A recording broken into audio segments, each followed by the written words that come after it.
So we've all used our browsers on private or incognito mode when we're about to Google something dodgy or embarrassing. So you can hide your identity and be like the internet version of James Bond. Spoiler alert, that's a lie. Private or incognito mode is about as sneaky and stealthy as a baby in a ninja costume. It's cute, but you're really not fooling anyone. At its best, it does two things. It stops your browser from saving your history and cookies. Meanwhile, your internet service provider, websites, hackers, and even your job can still see you messing around online. So how does this so-called incognito mode actually work? Don't worry, I got you. I'll explain it. So let's break it down and understand what it does, what it doesn't do, and why it's not the invisibility cloak some people think it is, in order to understand how it actually works. What incognito mode does: it doesn't save your browsing data. So once you close the incognito or private window, there's no trace of the sites you visited in the browser's history. And two, it clears all the cookies and the site data. So your logging info, autofill data like passwords or forms, and any temporary files from that session vanish when you exit. This means that when you log out of the websites, they won't remember you for the next time. And in some cases, depending on the settings, it may disable some browser extensions. It's basically like a mini reset. Incognito mode can be useful if you're shopping online for surprise gifts on a shared device, and it helps to avoid price hikes because some sites like travel websites tweak prices based on your cookies.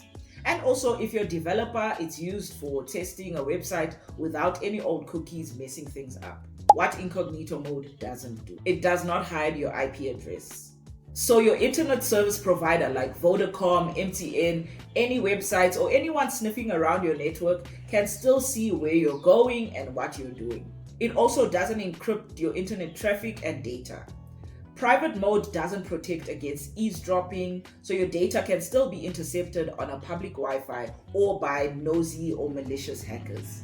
Ad networks, your job, or even government agencies can still track you via your IP, your device info, or many other methods. I mean, even Google itself on Chrome's incognito splash screen admits that this won't hide your activity from the website you visit.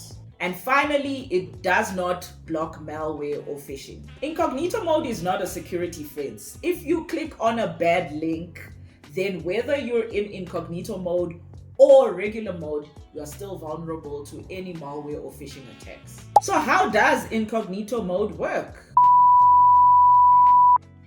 Imagine you're at a big library. Normally, when you borrow books, the librarian writes down your name and checks out what book you've taken out in the logbook. And also you leave evidence that you've used the book, maybe fingerprints that shows that you've handled the book. That's like regular browsing, your history and traces that stick around. Now, picture incognito mode as putting on a pair of gloves and using a fake name at the checkout desk. The librarian doesn't write your real name into the logbook and your fingerprints don't stick to the books. So when you leave, there's no record at the library of what you looked at. Sounds sneaky, right? But here's the catch. The library's security cameras, so that would be your ISP, websites, or network, can still see you walking in, grabbing the books, and leaving. They know where you went and what you picked up. They just don't tie that to your real name unless you do something obvious like signing to your account. And if you talk loudly, that would be on unencrypted traffic, anyone nearby can hear what you're up to. So people think that incognito mode makes them invisible, like a cloak that hides them from everyone. But in reality, it's just gloves and a fake name. It's useful for dodging the library's records, but the cameras and the eavesdroppers can still spot you. People often overestimate incognito mode because the name incognito or private sounds sneaky, and usually the dark-themed window with a spy icon doesn't help. Also, marketing plays a role in this too because browsers don't actually clarify the limits up front. So how can you actually go invisible online? Honestly, the only true way to be fully private online is to use a VPN to mask your IP. And other tips would include using HTTPS websites to encrypt your data and to clear cookies often if you are super paranoid about being tracked. So, in short, private or incognito mode is just a lightweight privacy trick for your device and not for the internet at large, the internet's all-seeing eye. It's like using a paper towel as an umbrella.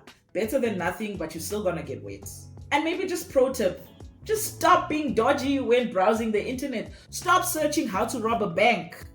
Stop it.